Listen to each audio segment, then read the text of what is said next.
चरण कमल बिन बनहिए, आपके पैर कोमल और फिर उसके अलावा पैरों में जूतियां नहीं। तो डर इस बात का है सरकार, पखुरी पायन गढ़ गई है, रघुबर पखुरी पायन गढ़ गई है, रघुबर पखुरी पायन गढ़ गई है, रघुबर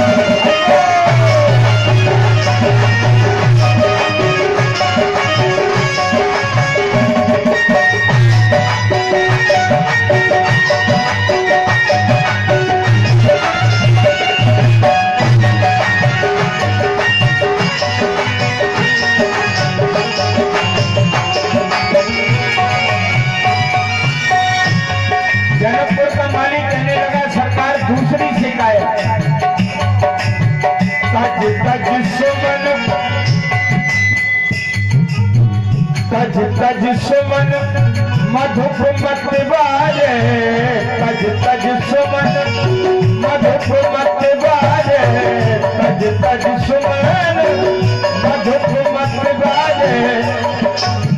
जो भौरे आज फूलों पर उड़ रहे हैं ना, वो उड़ना ही छोड़ दें। भगवान ने कहा क्यों? बोले सरकार फूल में एक रस है, फूल में एक रस है, और आपके बारे में लिखा है नव कंज लोचन कंज मुख कर कंज पद कंजालो। तो बताओ कहाँ एक रस और कहाँ इतने सारे रस? तो भगवान ने कहा ये जाएंगे कहाँ? तो माली कहने लगा सुनो सरकार, प्रभु मुख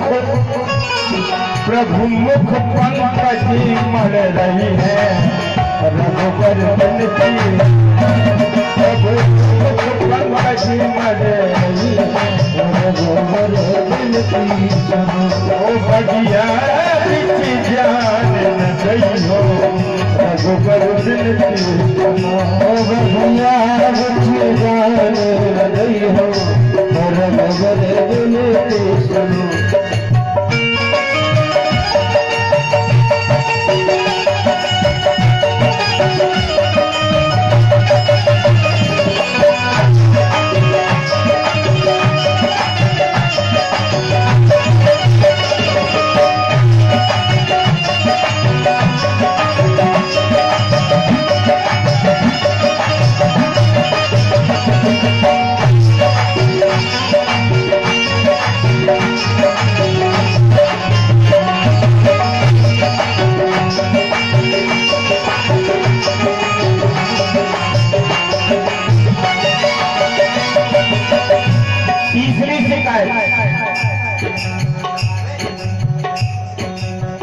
चरण छुवत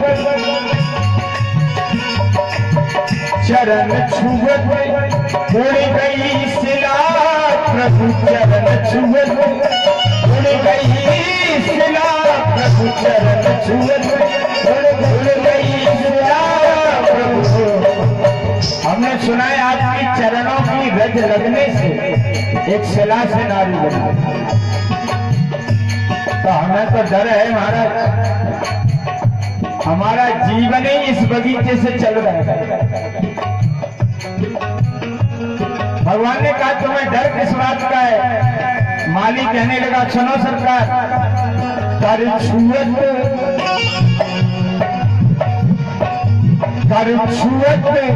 बेटप उड़ गई है, रघुबर बिनती कर छुअत बेटप उड़ गई है, रघुबर बिनती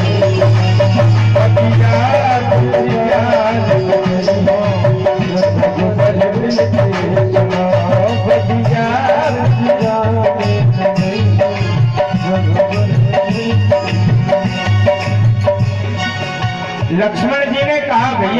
बात बता, तेरे पास समस्या ही समस्या है, समाधान नहीं है इसका कुछ। माली ने कहा समाधान तो है सरकार, पर एक बात बताओ, आप पुष्प लेने के लिए आए हो तो हाथ मुंह धोने सरोवर तक तो जाओगे? हाँ जाएंगे। तो बोले जब सरोवर तक आप जाओगे तो सारी समस्या वही क्या? सरसों पान सिला पर सरसों पान सिला परे आप सरोवर में जितनी सीढ़ियां हैं ना सब पत्थर की, और हम आपसे पहले कह ही चुके हैं कि आपकी चरण रज लगने से एक पत्थर से, एक शिला से नारी बनी। अब सरोवर में तो न जाने कितनी सीढ़ियां हैं, तो भगवान ने क्या किया, होगा क्या? तो माली कह रहा है कि अगर आपके चरणों की रज उन सीढ़ियों पर लग गई, प्रभु सब नारी बन गई है, रघुबर प्रभु सब नारी बन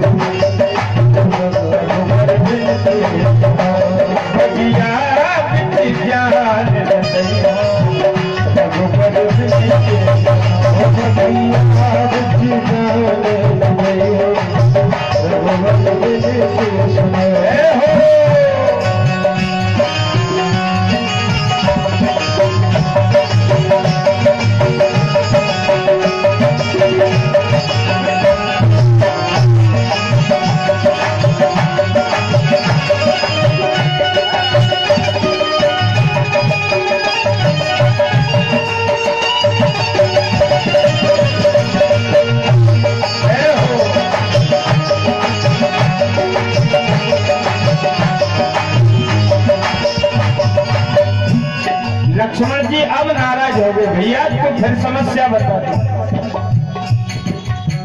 माली ने कहा कि सरकार एक काम करो, हमारे जनकपुर का एक महामंत्र है, उस मंत्र को अगर आप दोनों भाई बोलेंगे तो आपको फूल मिल जाएंगे। लक्ष्मण जी ने कहा जल्दी बता भैया कौन सा मंत्र है। तो जनकपुर का माली देखो ये क्या कह रहा है, जब बोलोगे, दोनों भाइयों को बोलना पड़ेगा, क्या बोले? जब बोलोगे सियजू की जय, जब बोलोगे सियजू की जय, जब बोलोगे सियजू की जय, जब बोलोगे सियजू की जय, तब ही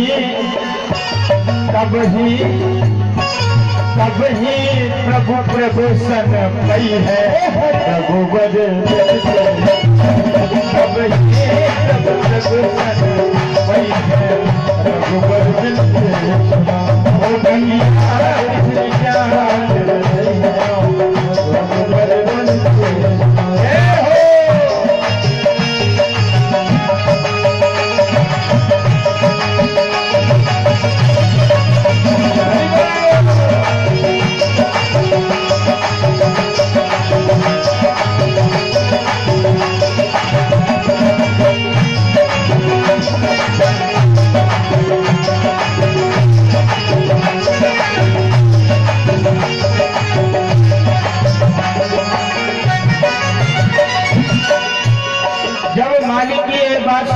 दोनों भाई पहले सीता जी की जय बोलो, तब आपको फूल मिलेंगे।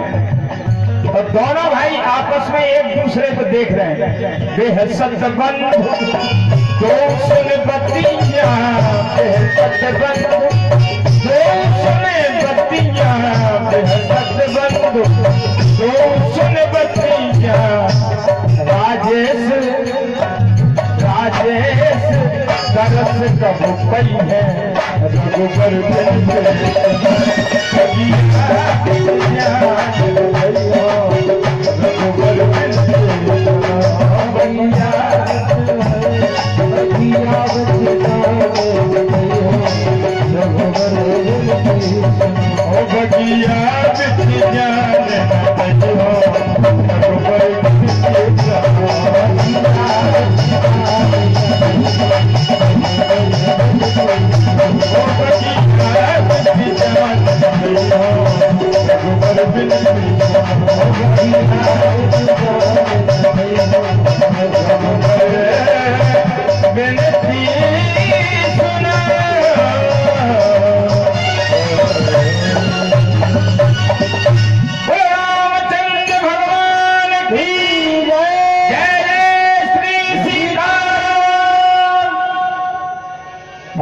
आज जनकपुर के माली के पास पुष्प लेके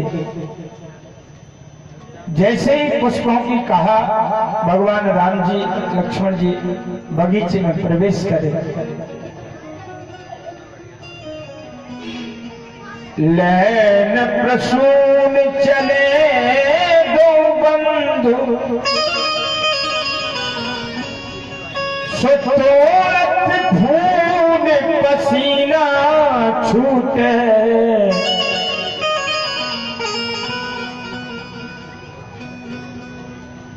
फूल तोड़ते पसीना छूट रहा है, ऐसी क्या बात है? क्योंकि जैसे ही राम जी ने बगीचे में प्रवेश किया, फूल तोड़ने के लिए हुए, उठ आई सखी सिय संग स्वंग, भया मन मोद महा छगलूटे। भई द्रग बीच अचंचल मूरत, बाछवि पे कृपा राम पराते। देखी दशा मन में सकुचे, तो दो जने लेते लताओं की ओट। मैया किशोरी जी ने राम जी को देखा और राम जी ने किशोरी मैया को देखा। तो जैसे ही किशोरी मैया को देखा तो राम जी के पसीने छूट गए कि ये कहां से आ गया। वैसे गोस्वामी जी ने लिखा है, सीए स्वयंवर देखोगे। पुष्प लेकर के राम जी आए, इधर मैया पूजन करके वापस लौट करके आए, आशीर्वाद भी आए गौरी मैया से। आज सुबह सभा में सब लोग पहुंचे, सारे राजा बैठे हुए।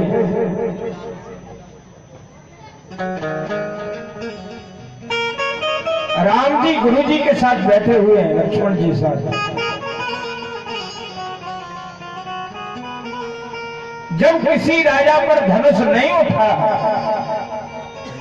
जनक जी को बहुत दुख हुआ, तो उन्होंने एक ही बात कही,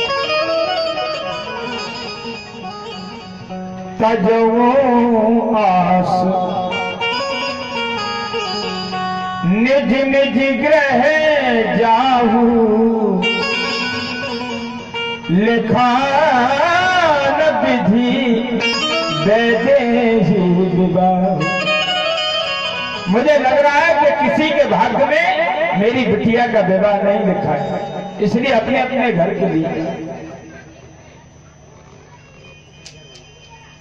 जब इतनी बात जनक जी ने कही तो लक्ष्मण जी महाराज खड़े हो। कही जनक जस अनुचित वाणी, विद्यमान रघुकुल बन जा। हे जनक, जिस समाज में रघुवंशी बैठे होते हैं ना, उस समाज में इस तरह की अनुचित बात नहीं की जाती। और रघुवंशी ही नहीं, रघुवंश की मणि बैठी हुई है। तो लोगों ने कहा आपको क्या जरूरत थी खड़ा होने की, जब रघुवंश की मणि बैठी है आपको क्या जरूरत है? तो लक्ष्मण जी इसलिए बोले राम जी है रघुवंश की मणि, और लक्ष्मण जी कौन है? शेष सहस्त्र शीश जग कारण, और जो अवतरे भूम भय। अच्छा, मणि की रक्षा कौन करता है? फणी। राम जी है मणि और लक्ष्मण जी है फणी। तो भाई मणि पे आपत्ति आएगी तो फणी तो पहले खड़ा होगा फला।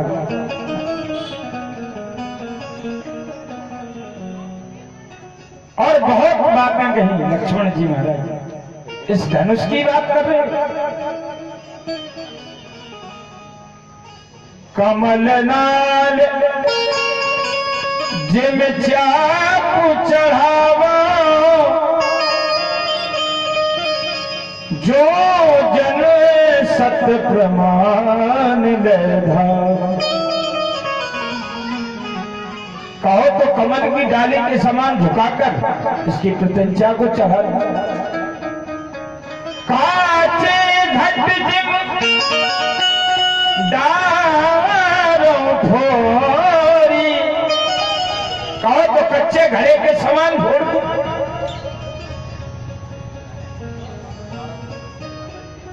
राम जी ने कहा लक्ष्मण इतना कर सकते हो, जितना कह रहे हो उतना कर सकते हो क्या? लक्ष्मण जी ने कहा अपने प्रताप से नहीं कर सकता। तो छत्रक दंड जिम तब प्रताप बलनाथ, जो न करो प्रभु पद शपथ करण धरो धनवान। अगर आपका आशीर्वाद मिल जाए तो धनुष की तो बात क्या ब्रह्मांड तक उठे। तोरो छत्रक दंड जिम तब प्रताप बलनाथ।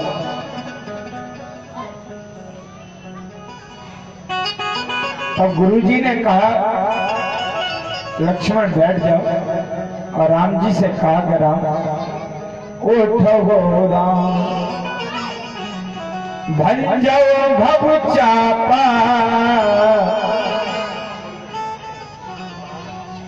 मैं तात जनक के परिता। राम जनक जी के इस दुख को दूर करो। गुरु प्रणाम। राम जी उठे, खड़े हुए और खड़े होकर गुरु जी को प्रणाम किया।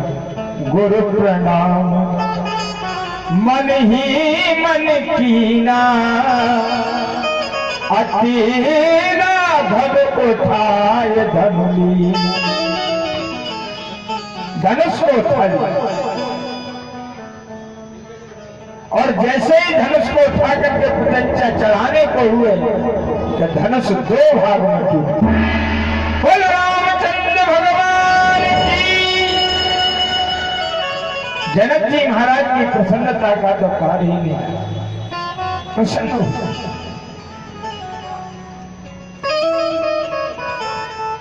पर धनुष टूटते ही समस्या, परशुराम जी महाराज आ गए।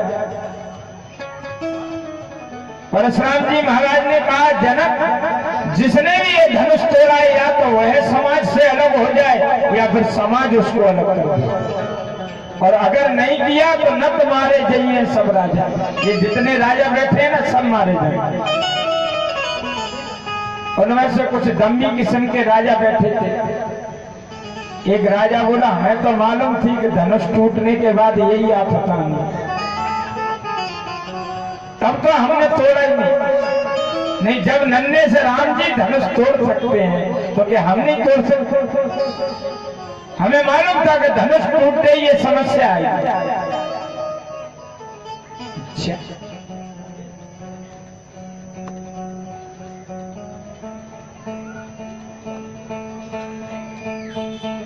एक राजा बोला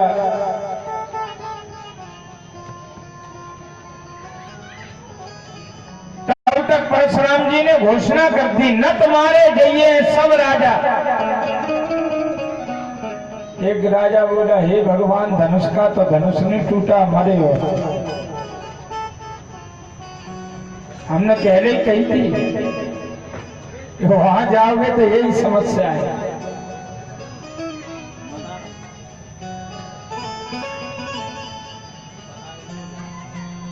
लक्ष्मण जी ने कहा राम जी से कि अगर सरकार अगर आज्ञा हो जाए तो दो बात हम कर लेंगे।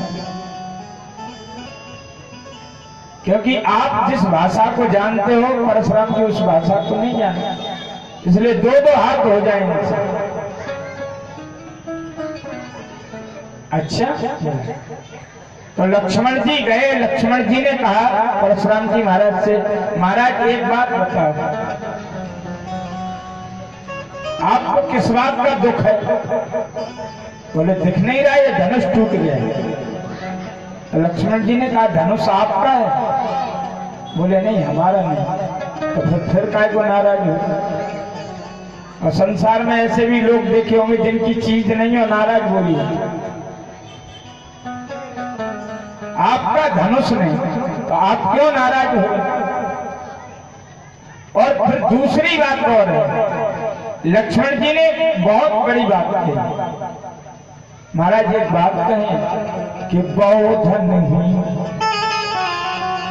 तेरे ललकाई। जब हमने बचपन में आपके कई धनुष तोड़े तब तो आप नाराज नहीं हुए, तब न असर से कीन गुस्सा।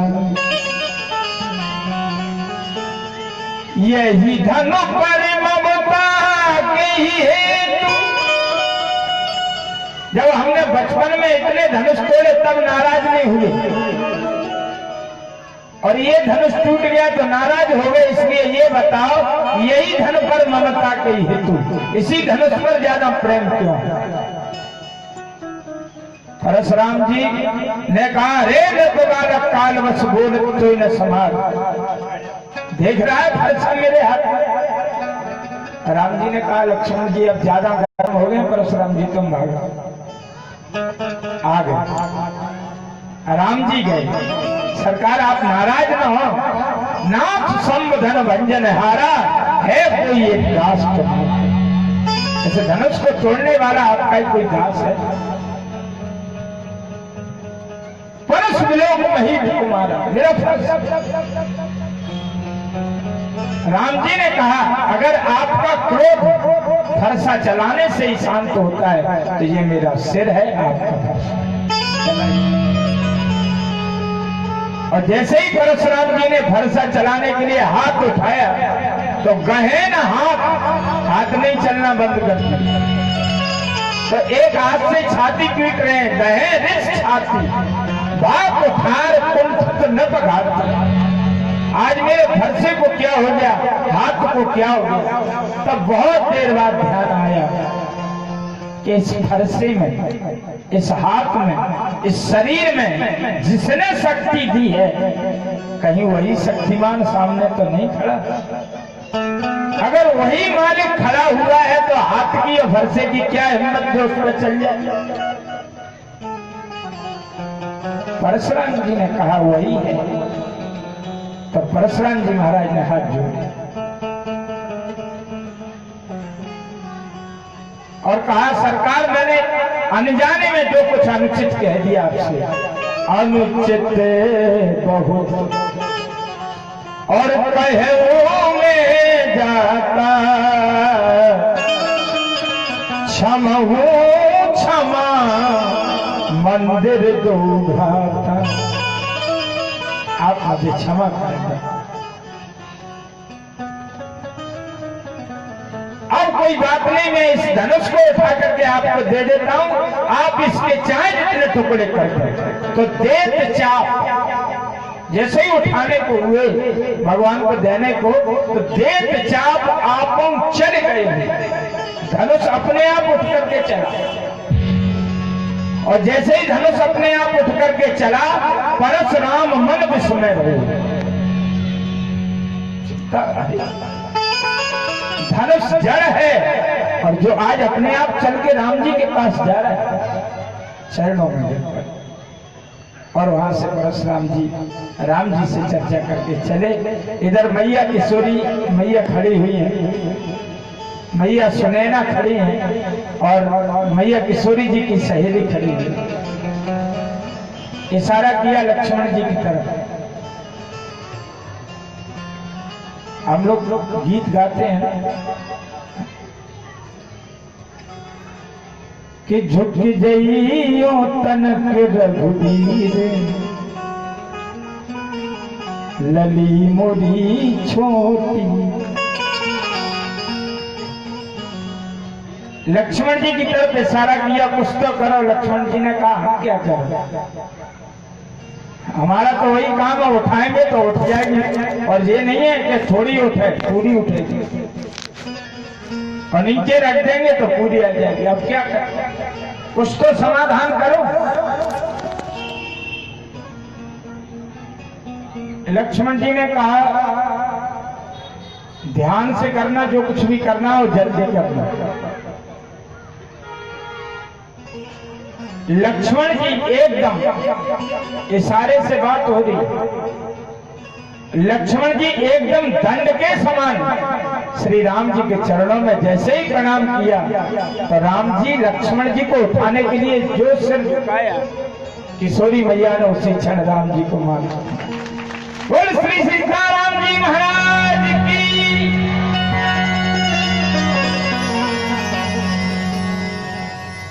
अब आप जानते हो कि जब वरमाला हो जाए तो उसके बाद कितने कार्यक्रम और होना है। अभी तो बहुत कार्यक्रम बाकी है। जनक जी महाराज को पत्र भेजा, दशरथ जी महाराज को सारे समाज के साथ बारात लेकर के आए। तो राम जी का यहाँ विवाह होने दो, समय बहुत कम है, 4:45 हो चुके हैं। कृष्ण कथा के लिए प्रस्थान करें।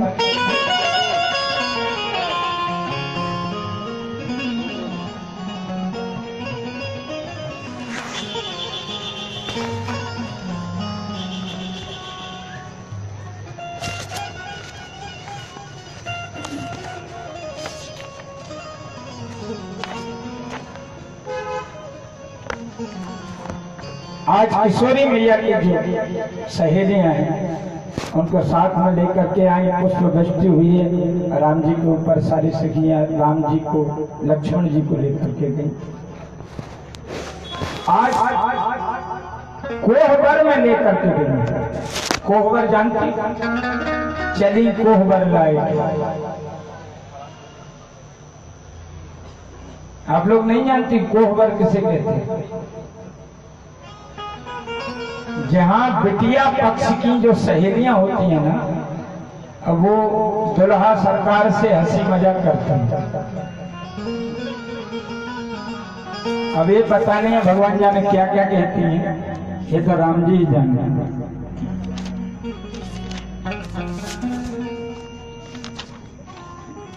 आज राम जी से, राम जी बैठे हुए हैं और आज लक्ष्मण जी से वो सखियां बात कर रही हैं। सुनो, लक्ष्मण जी ने कहा क्या कहना चाहिए। सभी भाई वहां पर बैठे हुए हैं और उनसे कहने लगे कि लाला के विनती सुनियो और विनती सुनिया सुने ना के दामाद जू, और भूलियो न हमारी याद जू।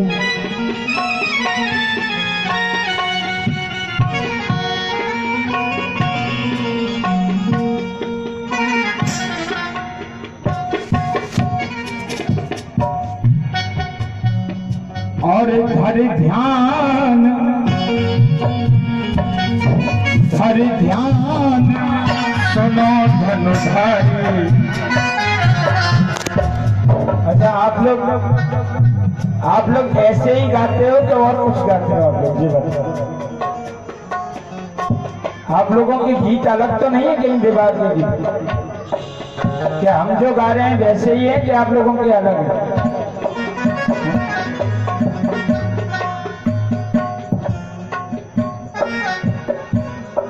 वैसे हम लोगों ने आपके गीत कभी कभी सुने हैं, मौका लग जाता है ना दरवाजे पे आने का। राजा जनकी की पौधे पे दशरथ चढ़े, यही गाते हैं।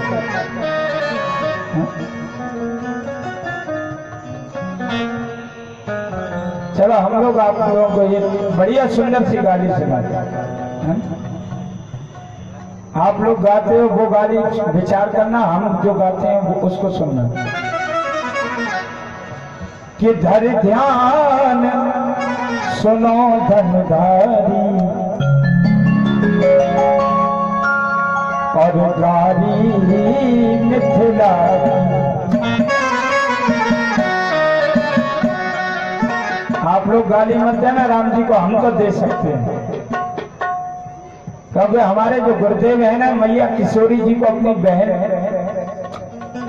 का रिश्ता माने और प्रतिवर्ष राम विवाह का कार्यक्रम पहले सतना के पास पौड़ी में समय हुआ करता था।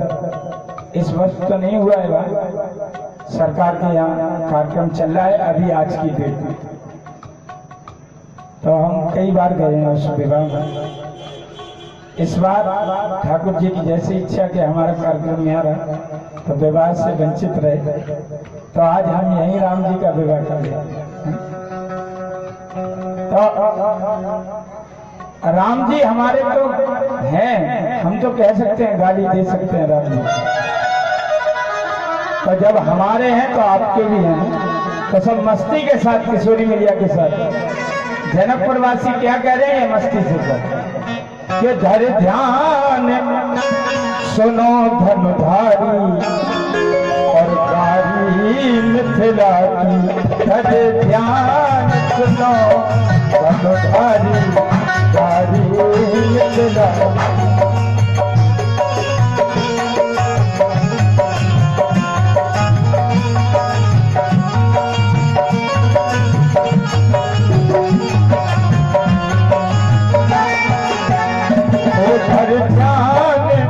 सुनो धनुधारी गारी मिथिला की।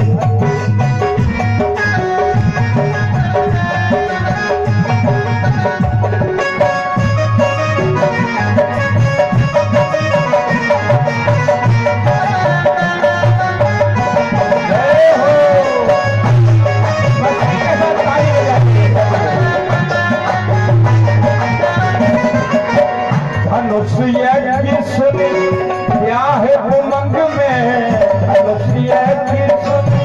ब्याह उमंग में। और सोना राम जी आपके लिए कोई हमने चिट्ठी थोड़ी भेजी, बिन चिट्ठी कौशिक मुनि संग में, बिन चिट्ठी कौशिक मुनि संग में। और बन आए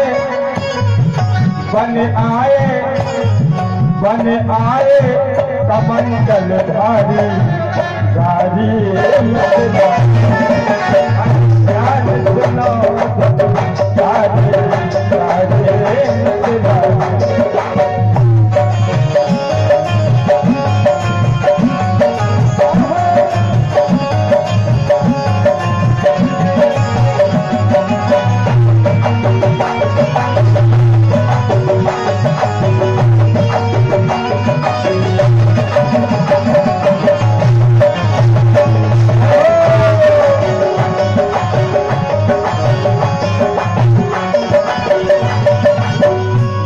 महामुनि की मध्यशिला के, मग महामुनि की मध्यशिला के, प्रगट करी पग धूल छुड़ा के, प्रगट करी पग धूल छुड़ा के।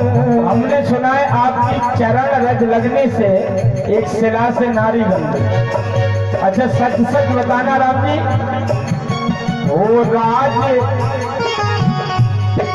वो राज घुंगरिया मदारी गारी मिथिलारी। धर ध्यान सुनो धनुधारी गारी मिथिलारी।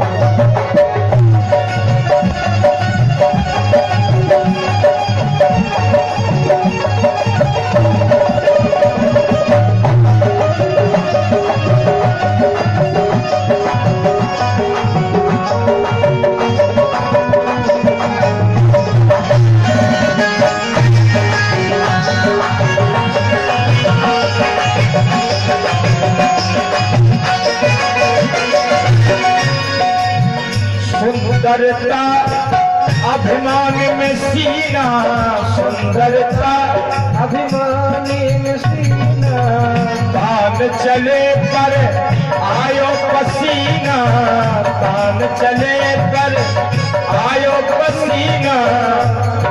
निरखी जब जनक दुलारी, गारी मिथिलारी। निरखी जब जनक दुलारी, गारी मिथिलारी।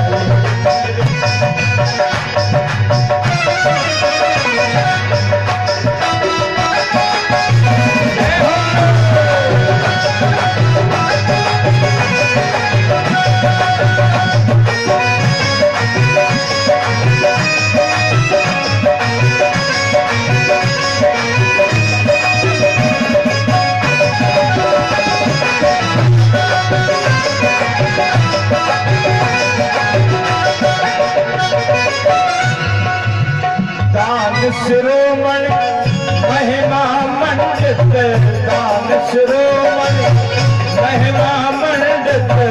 फुलवारी में पुष्प चैन हित, फुलवारी में पुष्प चैन हित। वन मलियन आन भिखारी, गारी मिथिलारी।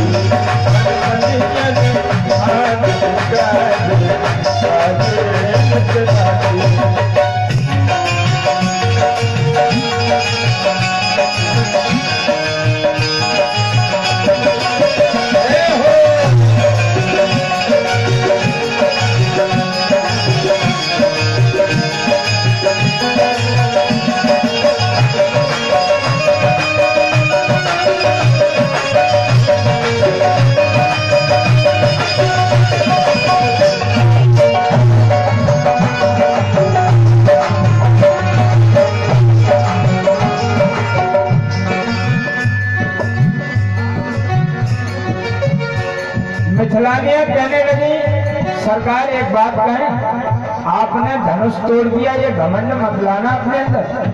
कहीं हमने ही धनुष तोड़ा इसलिए हमें ही मिली है। तो भंजो चाप गुमान न लागो, भंजो चाप गुमान न लागो, भंजो चाप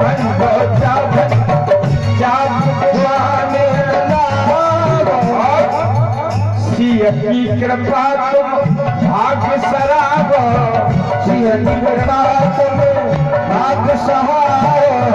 सिंह की कृपा तुम भाग्य मनावो, सिंह की कृपा तुम भाग्य मनावो।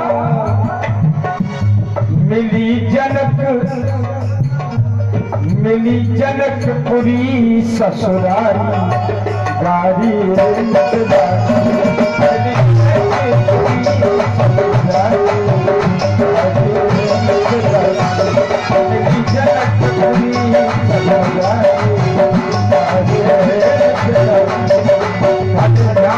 सुनो धनधारी, सुनो धनधारी।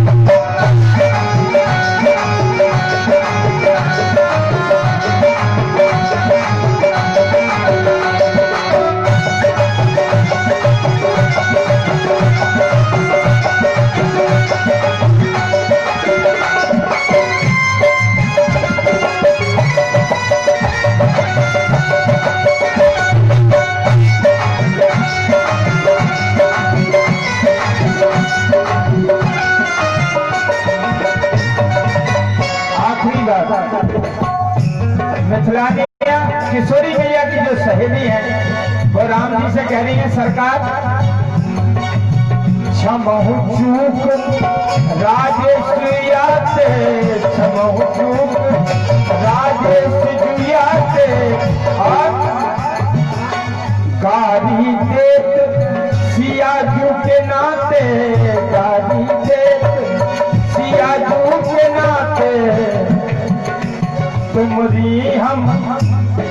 तुमरी हम सरहद सारी सारी मिट हर ध्यान सुनो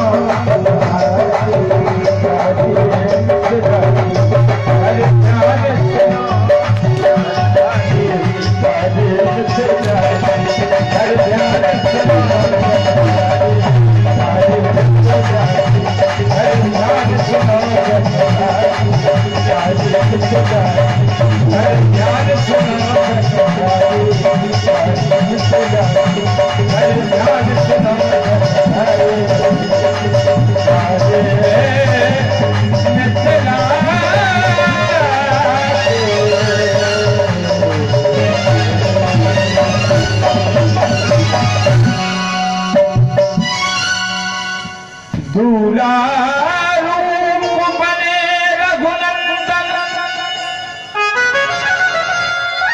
शीश जला तन मोर सुखारी भोजन करते चपर चित सो छठ सबरो रूप राम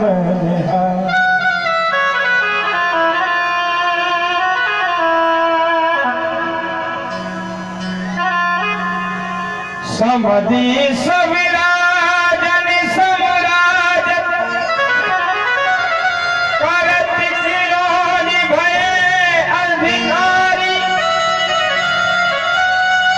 भूल गई अवधेश को नाम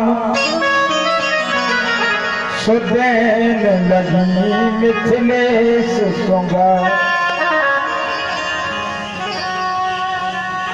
जनकपुर की मिथिलानियां इतना भूल गई कि गाली किसको देना है। देना तो थी महाराज दशरथ को, आज जनक जी महाराज को लौट के ही गाली दे रहे। बोलो श्री सीताराम जी महाराज की जय। अब राम जी को थोड़ा जनकपुर में ठहरने दो। चलिए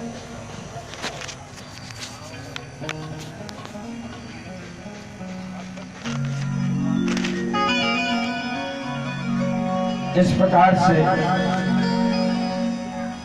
विधिवत विचार करते हुए अथास्त श्रूयताम राजन वंश सोमस्य पादन यस्मित्रे लादयो भूपा अंत पुण्य कीर्ति। श्री सुखदेव जी महाराज कहते हैं कि राजन परम पुण्य में कीर्त है ऐसे पवित्र चंद्रवंश की चर्चा परीक्षित ध्यान से सुनना कि भगवान नारायण के दिव्य नाभि कमल से ब्रह्मा जी के बेटा हुए अत्रि, अत्रि के बेटा हुए चंद्र, इनसे चंद्रवंश का चंद्रमा के बेटा हुए बुध, बुध के बेटा हुए पुरुरवा और इन्हीं राजा पुरुरवा का दूसरा नाम था एल। महाराज एल का विवाह उर्वशी अप्सरा के साथ हुआ। बेटा हुए 6 आयु, सुतायु, सत्यायु, रय, जय और विजय। इन्हीं से चंद्रवंश का विस्तार हुआ। इसी चंद्रवंश के प्रतापी राजा हुए नहुष। नहुष के भी बेटा हुए 6 यति, ययाति, सरयाति, आयति, वृद्धि और कृति। नहुष के पुत्र जो ययाति हैं ये बड़े प्रतापी राजा थे। राजा ययाति की 2 रानियां थी, एक का नाम था देवयानी और एक का नाम था सर्वश्रेष्ठा। दोनों रानियों से 5 बेटा हुए। यदु, दुर्वसु, द्रुह, अनु और पुरु। राजा ययाति को शुक्राचार्य जी का श्राप लगा हुआ था। शुक्राचार्य जी ने श्राप दिया, जाओ तुम बुद्ध हो जाओ, बुढ़ापा प्राप्त। जब राजा दुखी हो तो शुक्राचार्य जी से बोले, आपने ये बुढ़ापा मुझे दे दिया, अब मैं क्या करूं? शुक्राचार्य जी ने कहा, अगर तुम्हें जरूरत है तो किसी से अपना बुढ़ापा दे करके और उसकी जवानी को प्राप्त करो। आज महाराज ययाति ने पांचों बेटों को बुलाया और कहा, बेटा अभी हमारी जो कामनाएं हैं वह पूर्ण नहीं हुई हैं, इसलिए कोई भी आप में से अपनी जवानी हमें दे। चारों बेटों ने मना कर दिया। सबसे छोटा बेटा जो था पुरु, चरणों में हाथ जोड़ करके बोला, पिताजी आपकी मैं क्या सेवा कर सकता हूं? मेरा क्या सौभाग्य है जो मैं आपकी सेवा करूं। मुझे जो जीवन दिया है वो आपने दिया है, अब आपको इस शरीर में से क्या चाहिए वो ले सकते। ययाति ने कहा, बेटा कुछ नहीं चाहिए, अभी हमारी कामनाएं पूर्ण हुई नहीं है, तो हमें आप अपनी जवानी दे दो और हमारा बुढ़ापा खत्म हो जाए। बेटे ने अपनी जवानी पिता को दे दी, तो ययाति ने वर्षों तक उस जवानी को लेकर के भोग विलास किया। अंत में आत्मग्लानि से भर उठे। तो धिक्कार है इन विषयों को, इस मन को। इतने वर्षों से मैंने इनको भोग विलासों में लगाया, परंतु आज तक इनकी तृप्ति नहीं हुई। तो आत्मग्लानि हुई, बहुत दुख हुआ और बेटे को उसकी जवानी देकर के स्वयं बुढ़ापा ले गया। पुत्र को सत्ता सौंप करके और यात्री चली। पुरु महाराज के वंश में तेजस्वी राजा दुष्यंत हुए। शकुंतला से गांधर्व विवाह किया। इन्हीं दुष्यंत के पुत्र भरत बड़े प्रतापी राजा हुए। भारत भूमि में 3 भरत हुए, कर्मयोगी भरत, ज्ञान योगी भरत और भक्ति योगी भरत। और ये दुष्यंत नंदन जो भरत हैं, ये कर्म योगी भरत। शेरों से क्रीड़ा करते करते वीर बालक एक दिन चक्रवर्ती सम्राट की गद्दी पर बैठे। ऐसा सुखदेव जी महाराज कहते कि राजन आगे चल के इन्हीं के वंश में रंतिदेव हुए, जिन्होंने प्रजा में अपना सर्वस्व लुटाकर 49 दिन तक भूखे बैठे रहे। सारी प्रजा का दुख इन्होंने अपने ऊपर ले लिया कि अगर मेरी प्रजा में कोई भी दुखी रहा तो मैंने सुना है कि जा स्वराज अपनी प्रजा दुखारी, सो नृप अवश्य नरक अधिकारी। तो आज 49 दिन तक भूखे बैठे रहे, सारी प्रजा का दुख भोगने का भगवान से वरदान कि मेरी प्रजा में कोई भी दुखी न रहे, जिस किसी का भी दुख हो वो मुझे। ऐसे ही परम पावन वंश में परीक्षित तुम्हारा जन्म हुआ, इसलिए तुम पुरवंशी हो।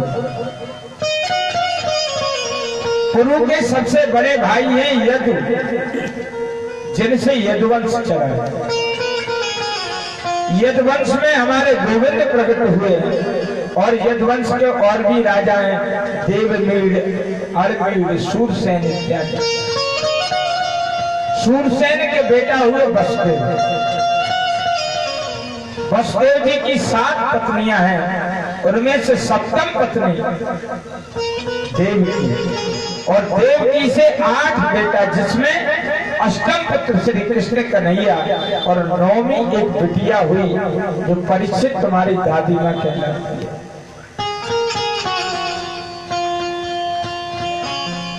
अष्टमस्तु तयोरासि स्वमेव हरिः किल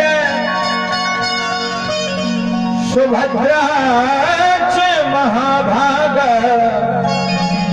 कबुराजन पितामही। परीक्षित, तुम्हारी दादी मां सुभद्रा का जन्म हुआ। आप ध्यान से सुनना परीक्षित, भगवान का प्राकट्य हुआ था जेल खाने के पीछे, पर जन्म महोत्सव नंद भवन में मनाया गया। 4 वर्ष भगवान गोकुल में रह करके माखन मिश्री खाए, फिर वृंदावन चले गए। 6 साल तक वृंदावन में रह करके गोवर्धन धारण किया, काली दमन किया, दिव्य लीलाएं भगवान ने की। और 11 वर्ष के कृष्ण कन्हैया अक्रूर जी के साथ मथुरा के लिए प्रस्थान कर गए। मथुरा में जाकर के भगवान ने कंस को मारा। 14 वर्ष भगवान मथुरा में रहे। जरासंध के जब ज्यादा आक्रमण होने लगे तो भगवान आज 25 वर्ष के कृष्ण कन्हैया आज रणछोड़ बन करके मथुरा से भाग करके समुद्र के बीच द्वारकापुरी बसा करके रहे, द्वारकाधीश बन गए। द्वारकाधीश बनकर के भगवान ने 16,108 विवाह किए और 1,61,080 बच्चों को पैदा किया।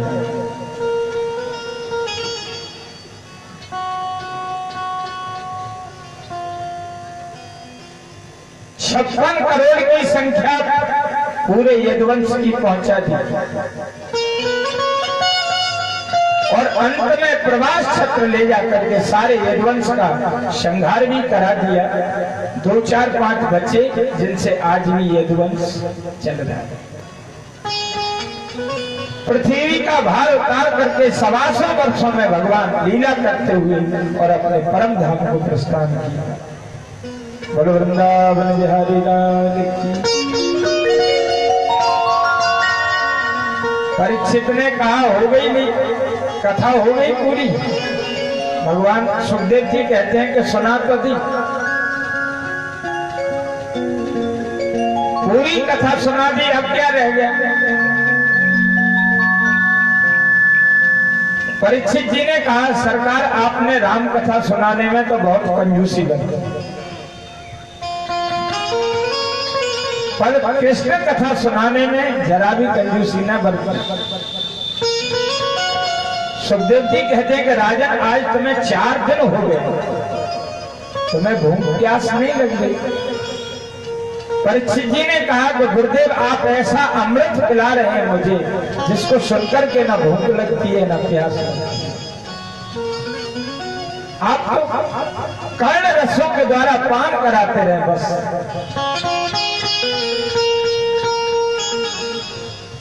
सुखदेव जी ने कहा भैया ऐसा कथा सुनने वाला पहली बार देखा है, इसके कथा सुनते ही सुनते पेट भर जाता है।